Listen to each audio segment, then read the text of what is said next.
So my name is Lindsay Robbins, and I work for the Cheryl Sport branch of the Catawba County Library System, and we are very excited to be able to offer this program tonight. We have a couple of things going on, so I'm going to run through just a few quick, not so much rules, but like gentle suggestions, and then we'll introduce Heather, and then we'll get started. So for tonight, we are going to have a couple of spots where you can ask questions. Heather will pause and open the floor, and during that time we'll have a chance for people that participate to win a signed copy of her book, The Baddest Girl on the Planet, and we have several of those, to make sure that you participate. We will generally keep everybody on mute and just kind of let Heather take the show, and at the end we'll also have another chance for people to ask questions.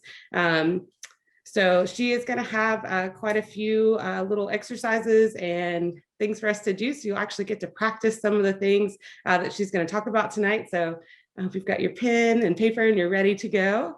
So with that, we're going to go ahead and just get started. So everybody, welcome Heather Frese. She is a North Carolina author. She obviously has written The Baddest Girl on the Planet, which won the Lee Smith Novel Award, and she lives in the Raleigh area with her family, and I'll let her take it from there. So we're just going to go ahead, and there she is. There I am. Hi, everybody. I'm so excited to be here tonight for this writing workshop. Libraries have always been so special and important to me, and I'm so happy and excited whenever I get to participate in anything that libraries are involved with. I'm trying to get the spotlight out of my glasses. There we go. So everyone can see me. So yeah, just a little bit about me first. Like Lindsay said, I live in Raleigh with my husband and my 3 little kids, who I spend most of the day wrangling them, and then try to write in the little scraps of time that I can find.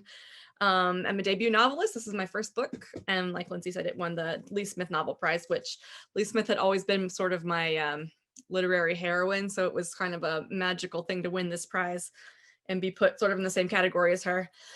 The Baddest Girl on the Planet released on March 2nd, so it's been out in the world for a few months now. Let's see, I grew up in Ohio, and I did my master's degree at Ohio University, and then my master's of fine arts at West Virginia University. Before we moved to the beach, we moved to Hatteras Island for a year, and then moved over to Raleigh. So I've been here for about 9 years now. So to talk just a little bit about the book, so you know what you're getting into when you maybe win it. The Baddest Girl on the Planet is a coming of age story set on Hatteras Island on the Outer Banks. It's about a girl named Evie Austin. And when Evie is a young girl, she meets Mike Tyson in sort of this freak occurrence. She meets Mike Tyson and she idolizes him, and comes back to Hatteras Island and tells all their friends about it. And then in pretty short order, Mike Tyson's life takes a turn for the worst, and then Evie's reputation sort of goes along with it for many reasons, but Evie's going to kind of blame Mike Tyson. So the rest of the book, she's sort of dealing with that and navigating sort of her coming of age, like who she is, who she's going to grow up to be, and how she's going to sort of reclaim this identity of being like bad. So the story, I did it not in chronological order, even though it was a coming of age novel. So you will find out a little bit of information, and then later on in the book, you'll find out a little bit more. And let's see, I thought for just a little introduction, I would just read a little bit for you, because I'm going to talk, as we talk about sort of the elements that we're going to use in our exercises, I sort of tied it into how I use those elements when I was writing the book. So I'm just going to read a little smidge right now, just a few paragraphs. This is from chapter 3. And chapter 3 is actually when Evie is the youngest point in the book, because like I said, not chronological. So she's 9 years old here. It is called Part Spell, Part Seance, Part Prayer, and it takes place in 1999. My name is Evie Austin. You say it like it's 2 letters, E-V. Sometimes that's how I sign my name, E.V. Austin, even though I know it's not true. My middle name is Anne, so it should be E.A. Austin to be true. My whole first name is Evelyn, but I hate that name. It sounds awful, like a little old lady.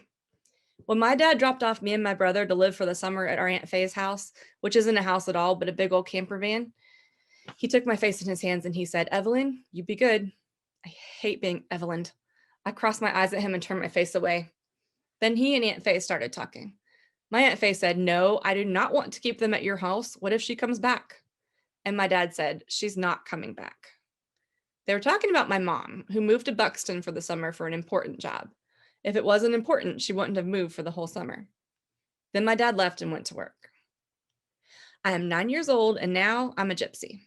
I live at the National Seashore Campground in Frisco, North Carolina. Frisco is a town on an island, and this island is full of danger. My island has a nickname, and it is the Graveyard of the Atlantic. This is on account of all the shipwrecks it's caused. So that's one source of danger, things that can cause shipwrecks, such as shifting shoals, which I learned all about from Mrs. Hammond in science class last year. There are many other dangers, including jellyfish, riptides, hurricanes, cactus, and brothers. My big brother, Nate, teases me all the time. I warn the tourists about sources of danger when I talk with them, but I leave out my brother, mostly because he's not a force of nature. It's a real big camper that we live in. You have to pull it with a truck. Aunt Faye stays in it all the time since she sold her house and hasn't yet got a new one. She says she likes it just fine. We're going to live here while our dad's busy with tourist season since he'll be gone too much to take care of us. Dad comes to visit us most days before he goes to work at the restaurant.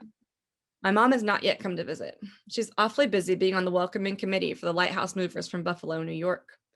That's another danger, erosion. That old ocean just ate away and ate away and ate away at the beach so much that the lighthouse, which is the tallest lighthouse in America, could topple over and wash off at any second. That's why it's getting moved. They're going to pick it right up and move it inland on a little train track is what they're going to do. So it's very important to treat the lighthouse movers nice, or else they might ruin our lighthouse. No lighthouse would mean no tourists. Tourists love lighthouses. There's not a thing you can't buy here that doesn't have a big old lighthouse on it. I've even seen dog hats with lighthouses on them. I wish I had a dog, but I wouldn't make it wear a hat, not unless it wanted to. Tourists love to buy things with lighthouses on them, but this is complicated. My dad says they are good for the economy.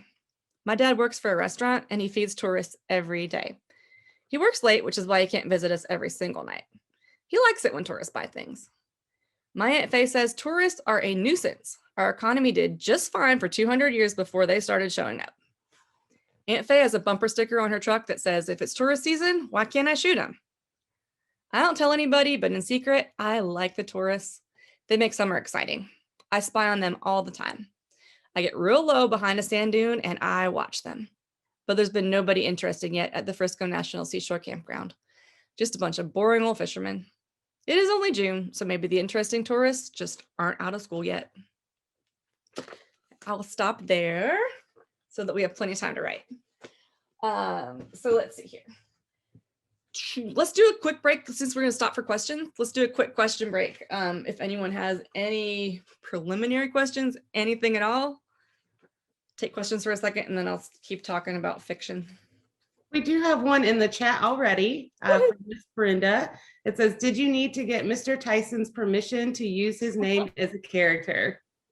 I didn't, and I'm glad I didn't because I didn't even think of it. But yeah, I was like writing this stuff in my apartment in anonymity, and I didn't really think ahead of any of that if it actually would have become a real book. But my publisher never said I had to get his information, and I think honestly, I think he's enough of a sort of a public figure that you can sort of go with that, like sort of playing himself as characters in movies maybe puts a little bit of the pressure off of me. But yeah, didn't have to ask his permission. Kind of hope he doesn't read it. I see Brenda says she's in her RV right now. During these question breaks, if anybody does have a question, feel free to unmute and go ahead and ask, or you can put it in the chat and I'll ask it for you. Also, Brenda, if you will, send me your email address and what branch you would like to pick up your book. You're going to be the first one tonight. Woo-hoo.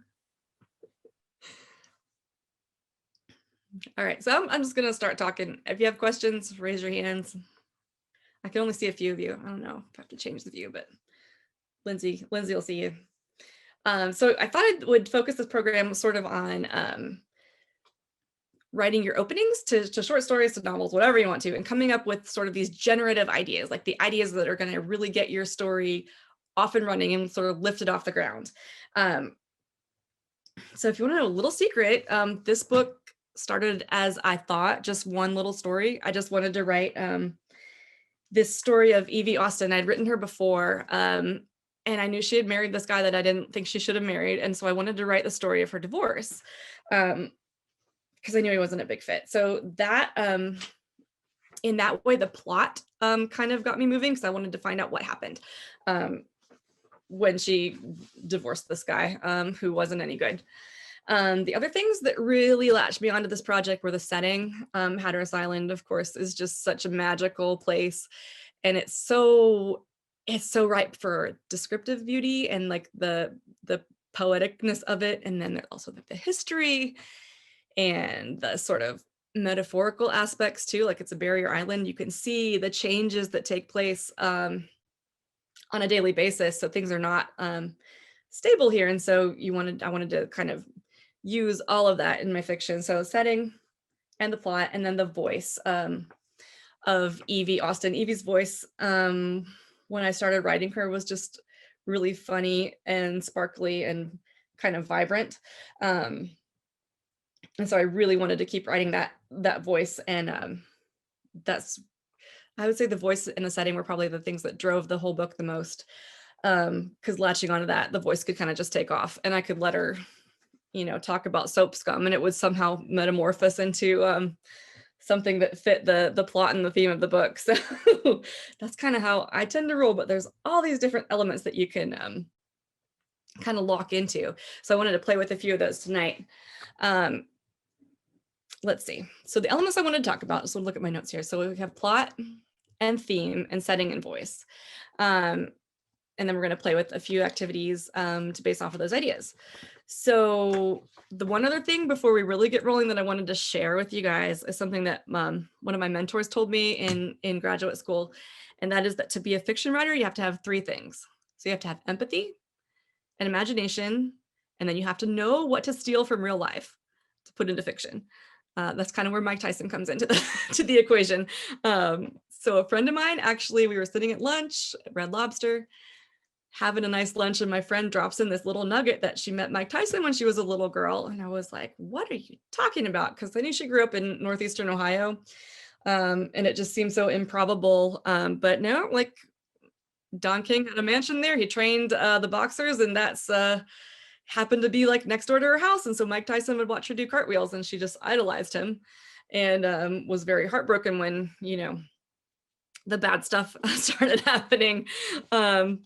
So that little anecdote really got me thinking, like, what if that had happened to Evie? What if that happened to Evie Austin? What if it was this little girl growing up on Hatteras Island who somehow meets Mike Tyson? And that changes everything. And so I asked if I could use that. My friend said yes. And that sort of was something that took the book off and running, along with the setting and the voice. So other things you can do, or you can listen to people talking. Like, overhearing dialogue is a great way to find some fabulous little pieces to put into your work. So kind of like knowing what to steal. It's not something you can teach, but you just got to keep your eyes open and absorb everything and see what you can use in your fiction, because people are so interesting, and they can just really spark your imagination and get something going. So let's see. I'm going to start off with a free write. So let's do a question break and a free write, and then we'll talk a little bit more about the elements of fiction. So before we do the question break, I'm just going to explain what the free write is. I don't know how experienced you guys are, but a free write, we're just going to do about 5 minutes. Free writing is just literally putting your pen on the paper or your hands on the keys and writing whatever comes out. It can be anything at all. You can write the cat sat on the mat for 5 minutes straight. It just sort of is this exercise that gets you in the zone, and it gets you kind of gets your brain ready to like sort of filter out the events of the day and get you into more of a creative space.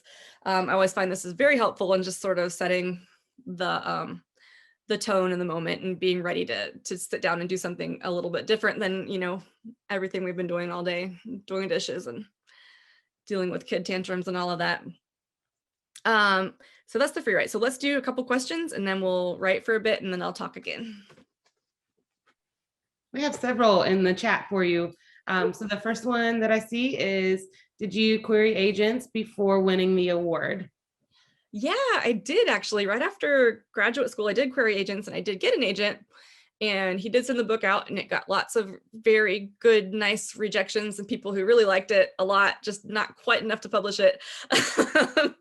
So that definitely happened. That was the first route that I took. And at the same time as all that was happening, I was moving and having a baby and then moving again and then having another baby and then moving again. And then moving again. So all that was happening and I kind of dropped the, I sort of dropped the ball for a bit there on, either writing something else for the agent to send out or finding another agent or going that direction. So in that period of time, I started researching small presses and sending it out to contests. And at that point, I was kind of really trying to be pretty careful about where I chose to send it. And I thought that Blair and the Lee Smith Novel Prize were perfect. And, you never know. I got, plenty of close calls from contests and small presses too, but thankfully this one stuck. So that's kind of how that happened. All right, so we do have a few more, but before I ask those questions, just a side note for you guys that are writers, the Lee Smith Novel Award is open for applications right now. I think it closes in September. So send in your work.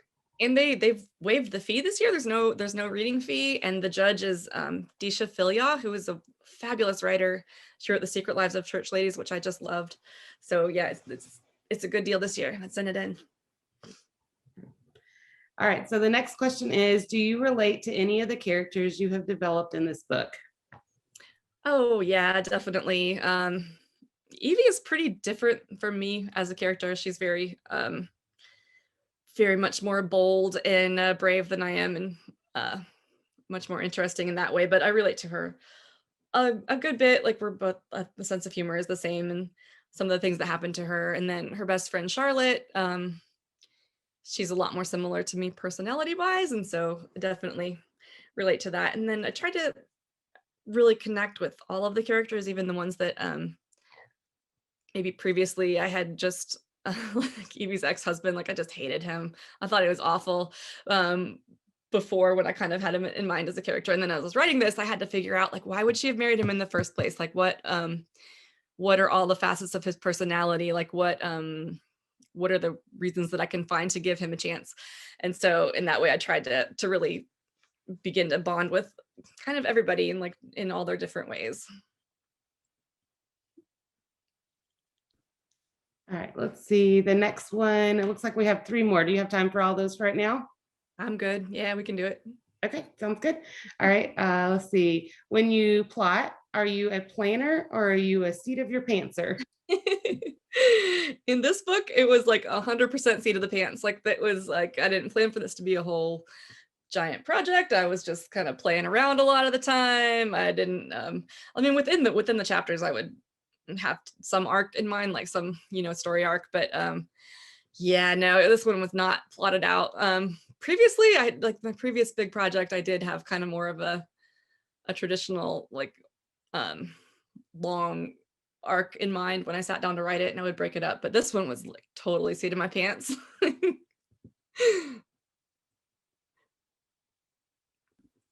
Let's see. The next one is, which of your characters surprised you the most? Oh gosh, yeah. Let's see. I think, well, let's see. I'm gonna go with Evie's ex-husband, because like I was saying, like I really tried to get him to be not just a villain in my mind. And so it really surprised me when I started to feel for him and I started to like him and I started to understand his motives a little bit more, because like when I'd written him previously, he was just this kind of like off messing around and leaving her alone. But I really started to identify with him at some point and see why Evie would have seen in him. All right. And the last one, what motivates you to write? Oh, wow. I kind of can't help it. That's one quick answer. Like I've since I was a kid, I've always just been reading and reading and reading and writing stuff. So I kind of always carry around this stories in my head that I need to get down. A lot of it sometimes it's I write to figure things out. I'm the type of person, like sometimes I will carry around these emotions and I have to like sit down and write them out to figure out what is going on, like figure out what's going on in my head. And that's kind of how I process things. Um, but then also I sort of get, maybe a metaphor stuck in my head, or I get the setting that I really want to write about. And I just kind of have to have to get it down on paper at some point. All right, I said there's one more. It looks like Sarah Nelson has her hand raised. So Sarah, if you want to unmute and ask your question, go right ahead. So I was wondering, do you ever connect with other writers and like how do you go about doing that? Yes, yeah, absolutely. Like that's one of the hugest, most important things to me. Like the friends that I made during graduate school, like that's one way to do it. Like get your MFA. Everyone will be writers there, and you'll bond with you'll bond with your people. But those people that I made friends with during those programs, like we're still friends to this day. I don't know, 15, however many years later. Um, like my one friend, like we swap everything we have for 15 years now. Like everything we write, we swap it and workshop each other. Um, so that's one way that I connected with them. And it's hugely important. Like it's such a solitary thing to write this kind of stuff. But then when you have someone who understands what you're trying to do, and that's the trick too. Like you need to find somebody who is going to sort of feel out what you're trying to do and help you make it better, and not just try to give you advice to do what they would like to see. You need someone who wants to bring out what you're trying to do, what you're trying to bring to the story. So finding those relationships is very important. Facebook has been kind of important. Like there's a 2021 debut authors Facebook group that I got involved with, and they've been amazing. Like it's so much fun, and there's so much support. And we've been like swapping each other's advanced copies, and we leave reviews for each other and boost each other's events and stuff like that. And it's huge. Like it's so important to feel like you're part of this community of other writers who comes in and supports each other.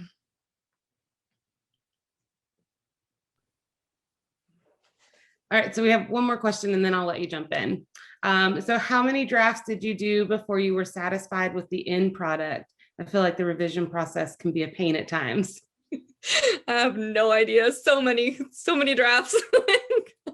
Oh man, yeah, it is a pain. It's huge. Like um each chapter probably had, I don't know, 3, 4, 5 revisions, and then the whole thing, trying to get it together, oh, I don't know, several times. Like it just loses count. Like it's a constant metamorphosis of stuff going on.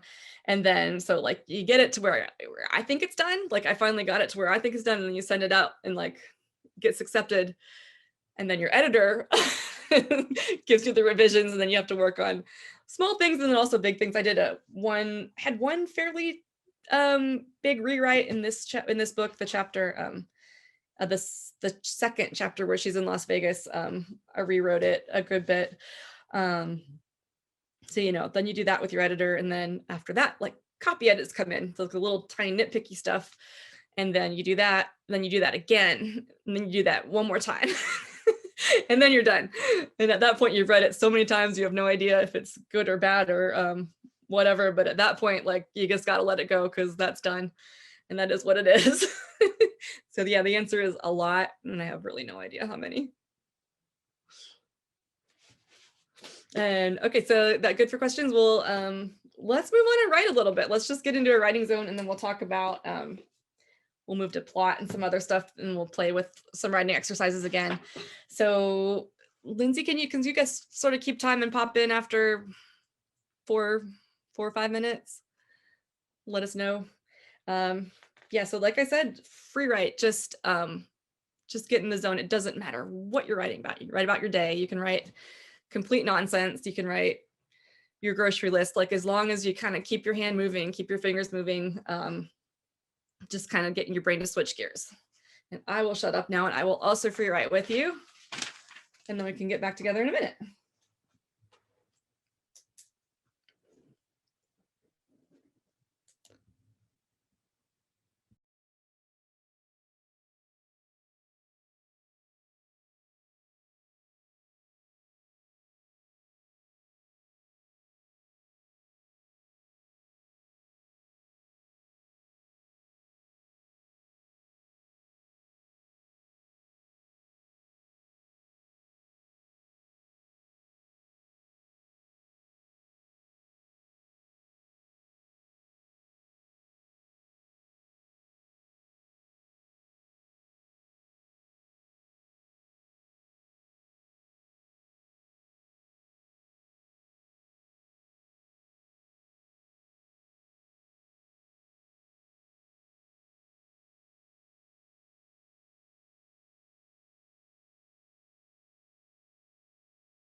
All right, that's 4 minutes.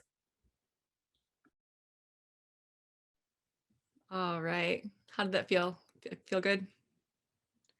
Everybody good? Getting in the zone? Um, I just like to start with that because it really kind of switches gears for me. Let me turn my little light back on here. God, that's bright. Okay, so let's move to a few of the more sort of technical aspects of fiction writing that you can use to kind of lock into to find ways to make your stories move. So I wanted to start by just talking about sort of plot and tension. So you can think of plot as kind of just like what happens in the story. And the tension of it is going to be these kind of smaller turning points, and it's sort of the conflict and the tension are what's going to make the story move. So the characters are moving to solve this conflict, like the character wants something is blocking the character from getting that. How they move through that tension is sort of what gives the story its emotion. Without the conflict, you really don't have a story, and that's something I struggle with because, like I said, I like to play with voice, I like to play with setting, I like to play with all of those things, and plot does not come naturally to me. But sometimes figuring out what that plot is, what these characters are struggling against, what they want that they can't get, really will help you figure out how to move forward and how to kind of what you want to write about. And lots of books, lots of authors, I feel like are kind of run by plot, by this sort of series of what happens.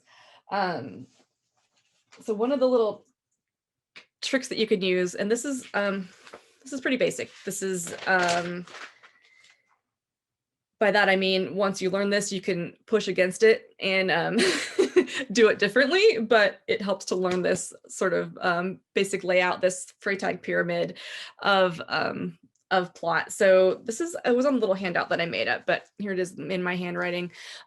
So it's just like the rising and the falling action. So right here at the bottom, at the beginning of the story, you have exposition. And so the way I did it, in like maybe I'd say the first chapter of The Baddest Girl, like I had this story of like Evie wanted something different in her marriage. Like she wasn't happy in her marriage. She either wanted it to get better or she wanted to get out. And so the story was her kind of pushing against this. So you have the exposition here. This is like sort of setting the stage. It has the least action, but it's an important part of your plot because this is where you're laying the groundwork for everything that's about to happen. So in the exposition of that chapter, like you have Evie Austin, she is a young woman with a young child in an unhappy marriage living on Hatteras Island. So there you go. That's the exposition.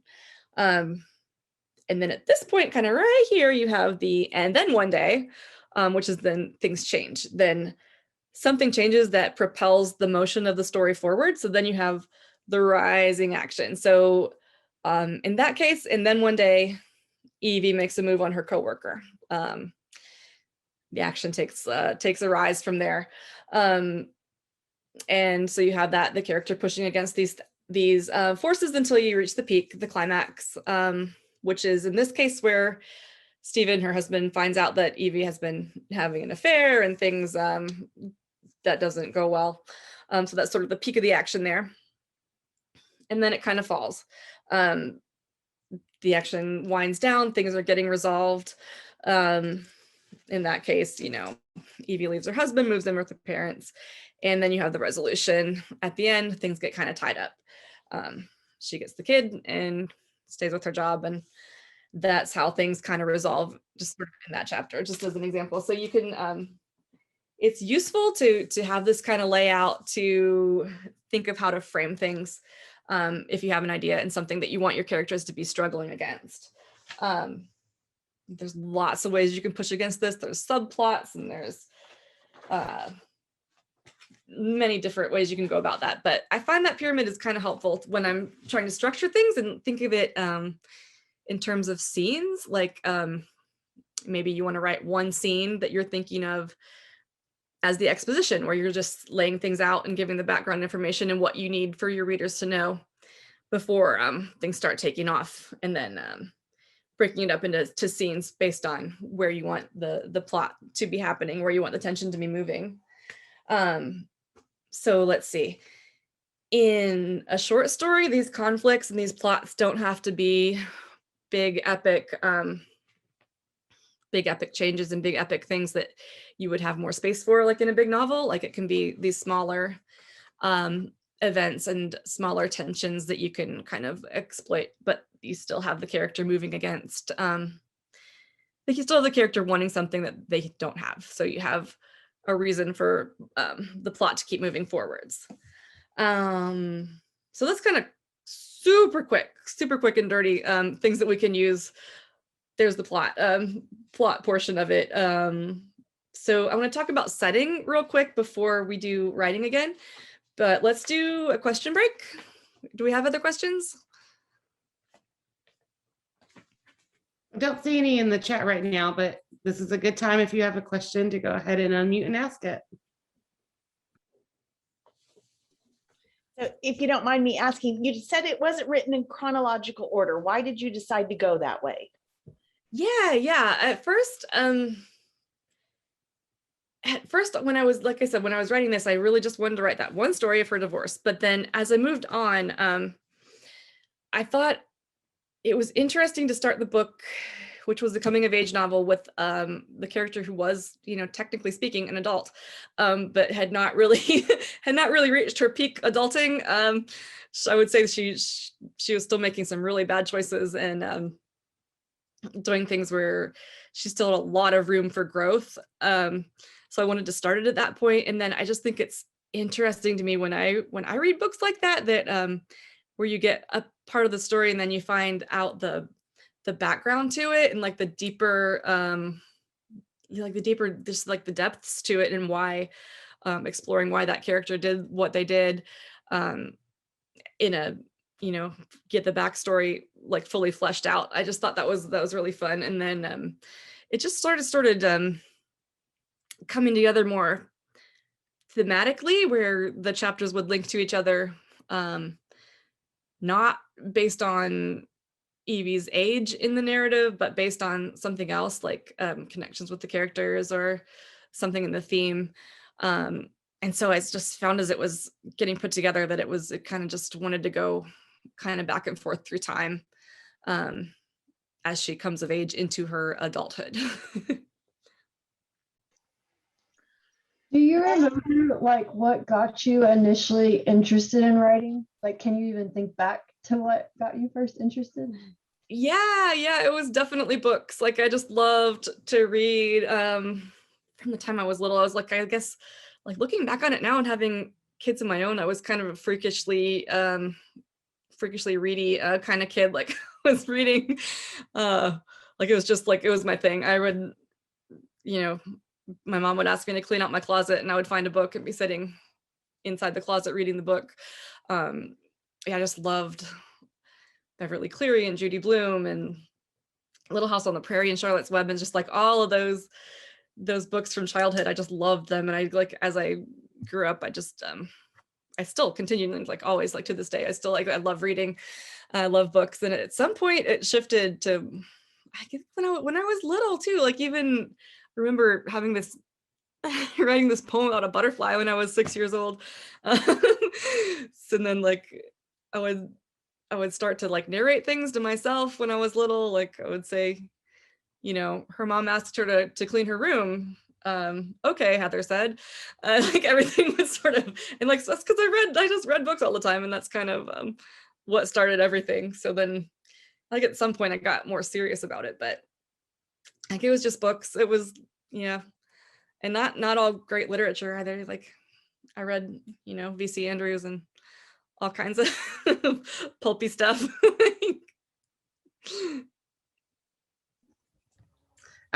So we have a comment, not necessarily a question. It says, not a question, but talking about setting. My novel takes place in Emerald Isle, North Carolina, and is also a coming of age. Oh, perfect.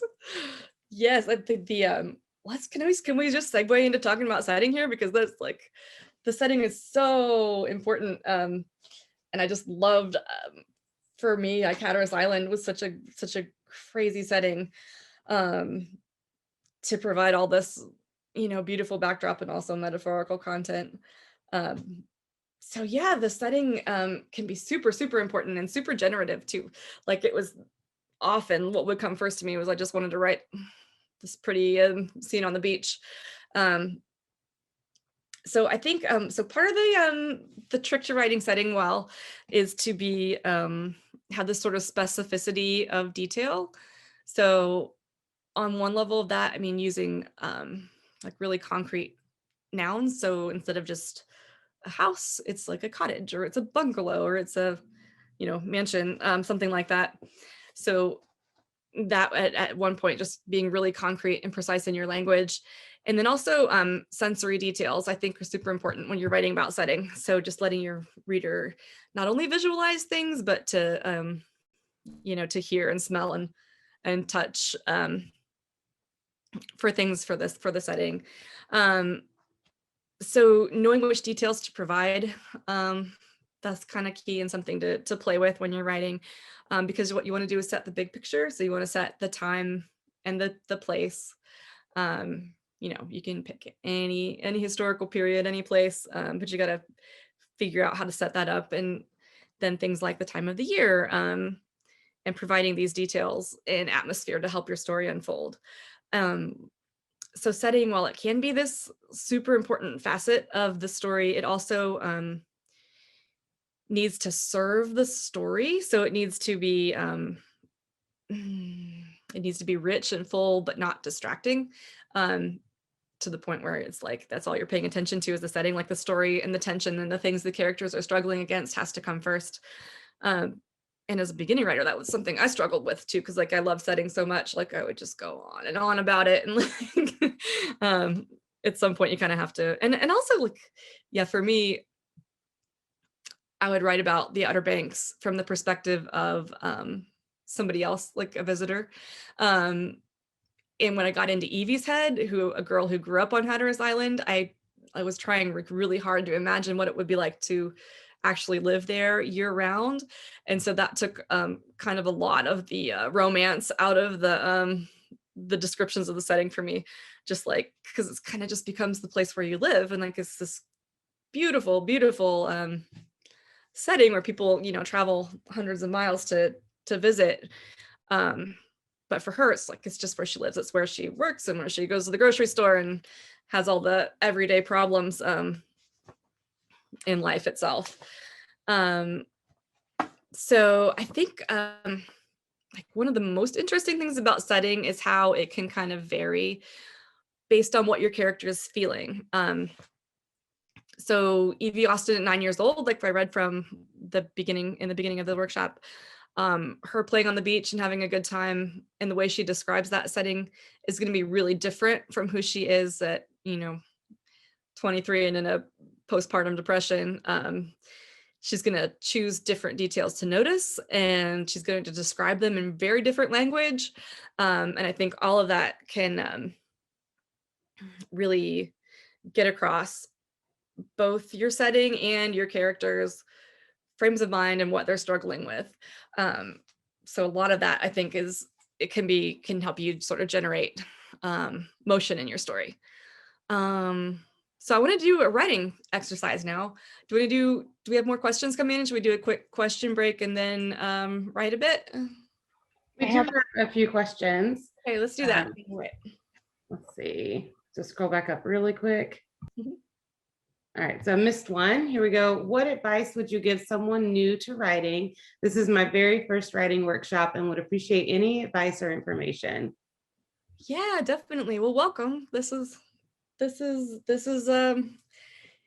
It's pretty low key. I'm super happy when people are doing it for the first time. So advice, let's see. Reading, it's just like, it's so important, reading everything you can get your hands on. And you can, as you're reading, the more you study things, the more you'll be able to sort of not just read just for entertainment and the joy of it, but you'll start looking at how the author is doing what they're doing, and like questioning like why you think they made the choices that they made. But reading is such a good scaffolding. Craft books would be maybe helpful to start with. There are a few I put on my list. I'm kind of blanking out on them now. Bird by Bird and Lamont is an excellent kind of beginning craft book. Stephen King's on writing, and then Tell It Slant for creative nonfiction. Like if you wanted to write essays of sort of about your own life, is an excellent book. So those are some resources. And beyond that, I would say find a group of people that you trust. I know the libraries and communities often have kind of local writing groups. So maybe locking onto one of those would be helpful. And then just, just practicing, just doing exercises and, finding out what you like and keep trying and kind of just keep doing it. But yeah, it can be a lot of fun, and it can be something that you can connect with other people over to get input. And then there's classes like creative writing classes on probably college campuses and stuff like that. But that should give you a good start. For anybody that's interested, we do have a writing group that meets with the library. So if anybody is interested in that, send a reply email out to the registration link email that you got today, and I'll get that information to you. Brenda had a question. If you want to go ahead and unmute, you can ask it now. Thank you. Since your character aged not chronologically, how did you manage to balance that without becoming confused? For example, she's 9 years old in this chapter, and she's 23 in this chapter, and then she might be, I haven't read the book, of course, then she might be whatever age in the next chapter. How did you manage not to get confused on all that? Thank you. Yeah, I did a lot of I did date markers in the beginning of the chapters. So 1999, and then the chapter heading 2000 whatever, and then the chapter, to sort of timestamp it for readers so they didn't get too confused. And then just as I was writing it, I just wanted to look at these different events that I had in mind for what I wanted her to go through at these different points in her life. And so I sort of took it chapter by chapter. So I wasn't like, I was really flying by the seat of my pants here. Like I didn't have this whole like big arc that I wanted to do all at once. Like I was really looking at these smaller moments that, because I think the smaller moments can be really defining for someone's character. So not necessarily a grand, a grand one moment in the plot where the whole book leads up to it and she has to make one decision, but these, hundreds of smaller, tiny decisions, like, do you make the right choice here, or do you maybe make a bad decision? How do you handle this, this tough emotional spot? And all that sort of spoke to her development. And so, yeah, I just I knew at each chapter what age I wanted to explore. And then I wanted it to be really clear in her voice, how she had changed at that point. And then I just wanted to weave it together and make sure I timestamped it in the beginning so everybody else didn't get confused. But hopefully, like I wanted her voice to be consistent, but also to change over time. So you could sort of tell the difference between 30-year-old Evie and, 19-year-old Evie, but you still realize it was the same person, if that makes sense. We have a couple more questions. Do you want to do the writing exercise and then do those questions? Yeah, let's go ahead and write a little bit. Let's do a writing prompt based on setting, since we were talking about setting a little bit. So I thought it would be fun to describe maybe a party scene, since we've all been, quarantined for a year. We're probably ready to go back out into real life and have a lot of people around. So, still fiction at this point for me, but we could maybe describe a party. So let's do, this is a two-part, this will be a two-parter exercise. So let's describe it from the point of view of someone who is just loving this party. Like they are incredibly happy, they've just gotten good news, or maybe they're having a little drink and someone that they like is there, or they're super content. So describing that setting through their eyes.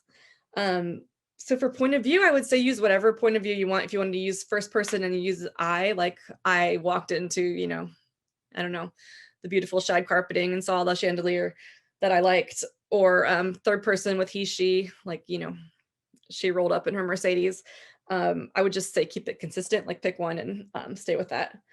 So we'll go with that one. And then after we do that one, maybe we'll do a question break, and then we're going to write it from a different point of view for someone who is not quite as happy. So for right now, let's do, I don't know, it's going to say 10 minutes, but let's do maybe 8 minutes for each. And then I'll get us to the last part before it gets too late. I know you all have things to do. At any point, if you want to read stuff that you come up with, if you want to read from your free write, if you want to read from the prompt, just raise your hand afterwards and we can do that too. I'm happy to share and do feedback. But yeah, let's just do a little setting for a few minutes and then we'll move on. I'm gonna mute myself.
All right, that's time. All right, guys. Let's see. Does anybody want to share, or does anybody have questions at this point before we go? We're just gonna write again on the same scene. You want to do any quick questions? We did have a couple questions in the chat. So the first one that I see is, how aware were you of the way your ideas formed, and how much came visually? Oh gosh, that's a good question. A lot of it does come visually to me. I think of a lot of the setting is visual, but I also I try to hit on a lot of other sensory detail too. So yes, it's a mixture of both. Like it's like sometimes like I would get this, just like I would see this certain scene in my mind that I wanted to jump into. And it would vary, like sometimes also other ways, but yeah, a lot of it is, sometimes it is this visual stuff. Like in the story where Evie's a little girl, the chapter there, it takes place in 1999 when the Cape Hatteras lighthouse is being moved. And that was one thing I just couldn't get out of my head, like the way that looked, this lighthouse, this lake. And on a metaphorical level, it's this symbol, of stability and safety. And they just like popped it up and put it on this cart, and it was this crazy wild visual. So I wanted to work with that, and then so I ended up, thematically, that's taking place at the same time as Evie's family is going through a rough period and kind of fracturing. So in that way, that visual kind of played into the story also.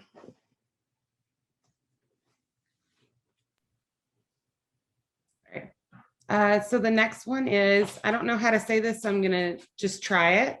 Someone called my prose quotient. Oh, I had to look up what that meant. Of or occurring every day, daily, ordinary. Do you think there is an audience today for that style? Ordinary, quotidian. Well, I think, gosh, let's see. There is so much that happens in the everyday that I absolutely think there's space to write about that and have people read about that. Like, not everything I think has to be this fantastical sort of stuff that is going on. I feel like that's quotidian to describe the prose itself. I feel like that's maybe not. I don't know. Like, I'm not exactly sure what they're getting at. Like, if they're talking about the sort of the everydayness of the story itself, like I think there's absolutely, like, everything. These small little choices. I think there's so much beauty and magic in these quotidian parts of your life that, like, yeah, absolutely. Like, it's in fact like what I prefer to read about more than anything is just like these, everyday, ordinary people living their ordinary lives and how they make these decisions and changes. So yeah, I don't know if I would necessarily go with that as a bad thing, is for things that your stories can be about. Yeah, I think some of the best literature is, takes on the everyday. Definitely going to be relatable. Yeah. All right, so the last question that I see is, could you take a few minutes to walk through your process? When, where, and how do you do your writing? Curious to know if you have any advice on what aspects of writing as a discipline have worked best for you. Yeah, definitely. Right now is not the best time for me to. Have not been super disciplined these last several years because I'm taking care of my kids all the time, and then I get really tired. And by evening, when I think I'm going to sit down and write, and I kind of, yeah, this for me personally, this sort of strict, like lots of people I know, they have a certain time of day, they sit down and they do it at this certain time and they hit this certain word count. That's never really worked for me. I kind of have to tap into different, I don't know, a different strategy.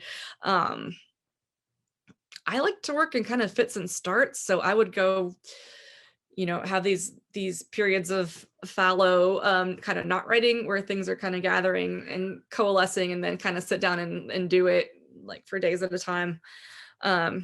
Back when I could, but when I was just in, in school with no kids. So I think my advice would be find what works for you and what works for your life, because it might be that what works for you is to get up at 5:30 and, sit down and work for an hour before everybody gets up, or what works for you is to do your other, life, tasks and jobs and things that you have to do, and then go away for the weekend and just do nothing but write, or some some mixture thereof. Like what works for me, especially now, is to get like a little bit of time, a couple hours if I can, like have my husband take the kids, and I need to go somewhere else that is not my house. I like a coffee shop, but like the ambient noise, I haven't been there, in a year and a half now because of COVID stuff. But that was my ideal kind of setting. As it gets away, it kind of like changes the scenery and puts me in a different kind of mode. And like I don't have, the laundry's not there and the dishes aren't there, and I can sort of like sit down and focus and knock something out in an hour and a half, 2 hours. So yeah, it's just sort of finding what pattern or what structure or what place and time fits you the best, and kind of going with it. And then it is kind of just not giving up, like just taking those hour and a half or getting up at 5:30 or whatever, and just keep doing it.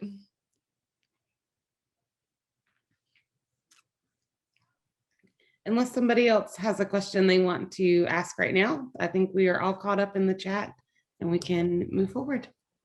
All right, so I wanted to stick with the setting for a minute and go just do sort of part 2 to that setting exercise. I got some stuff down, so that was super generic for me too. So where we were describing things from the person's point of view who is having a great time, I wanted to switch, and let's just do 5 minutes. Write the same party, the same place, the same scene, whatever you were writing before, from the point of view of someone who is not happy with the situation, and we'll see how what details they choose to focus on, and how the scene changes through their eyes. So let's just do that for 5 minutes, and then I want to do real quick talk about dialogue, and if we have time, do another little tiny exercise on dialogue, and then we'll wrap up. But let's just do 5 minutes on this person who is very grumpy about this party.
And that is time. All right, guys. So I'm kind of giving you guys a broad sort of scope of things and a lot of information. There you can absolutely dig much deeper into all of these things. And I'm if anyone has follow-up questions or wants to go into it more, feel free to email me or get in touch. But I just wanted to sort of touch on a lot of things that you could maybe hang on to that would give you some starting points for your work. So really quickly, because it's getting late, I did want to touch on dialogue and voice a little bit, and then maybe if we can squeeze in one more like 5-minute writing session, then I'll be completely happy. So I want to talk about voice, because voice for me is such an important kind of way to get into a story, and it's just an important way to just kind of figure out who your character is, like how they express themselves and what they're thinking and what they're feeling. So I think consistency at this and for voice is something you want to shoot for.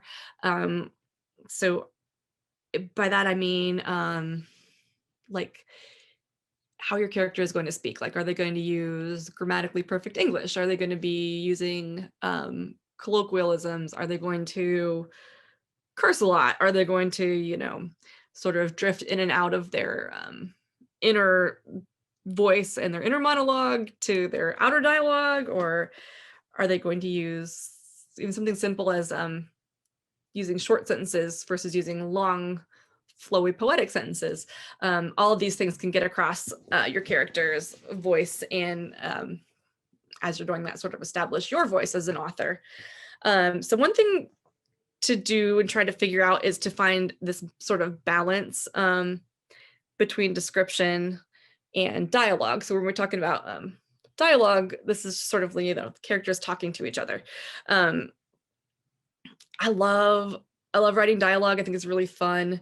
Dialogue can sort of pick up the pace of the chapter or the story. It gets things moving quickly, and it can make things kind of make things happen. And the characters are talking to each other and trying to, battle their demons or whatever they want to do. So I think describing these actions and these emotional responses through the narrator's voice and kind of using the dialogue in that way is one way to go about it. And then also you can also just kind of let the dialogue drive the story itself. So just sort of picking a style of that and committing to it. It's super fun to write dialogue. I like to spy on dialogue and put bits of it into my stories. So I think we have enough time here. We can do this last little prompt. Let's do one more writing prompt based on dialogue, just the characters actually speaking, like writing out what they're saying. And in the same way as the setting, like the dialogue, how these characters are feeling is going to really come across in what they are choosing to say, what they're choosing to say out loud versus what they are thinking. And I think it can really, this sort of the setting and the dialogue together can really serve to sort of establish your characters. So let's do one more 5-minute prompt, and then we can read or have questions or feedback, anything. Let's go back to the same scene. I was really enjoying these scenes that I was working on. Now let's pretend that sort of these people who were either enjoying the party or who were very unhappy with the party, let's pretend they're there in the same scene and they're going to talk to each other. So let's have them just have them speak, let them talk back and forth, using their voice and dialogue to kind of work with maybe this tension that is happening because one of them wants to be there and one of them doesn't want to be there. So let's figure out what they're going to say to each other as they both want two very different things. So let's do that for about 5 minutes, and then we'll just chat and close things up.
And that's time. Okay, well, it is getting really late, so let's just go with that is enough writing prompts. Would anybody like to share what they come up with? Would anybody like to, anyone have questions, want to have share time? Anything else at all before we wrap up?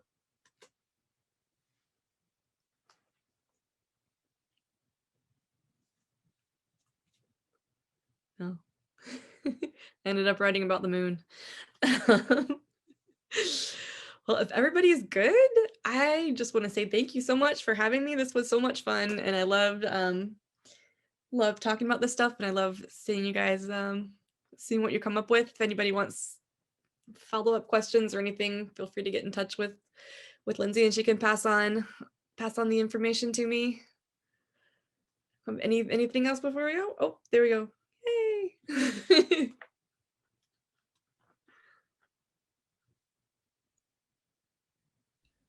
There's a note in the chat that says, thank you. I'm enjoying your book.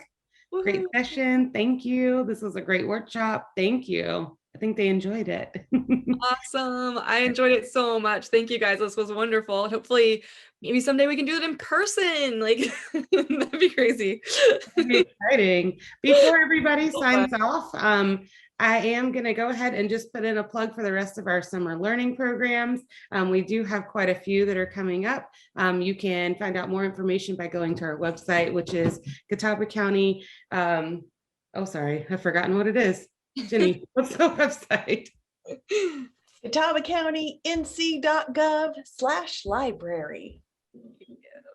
That's it. Thank you. So that'll have the schedule on there, but there'll be some crafting workshops, and there'll be some health and wellness and just other really fun things.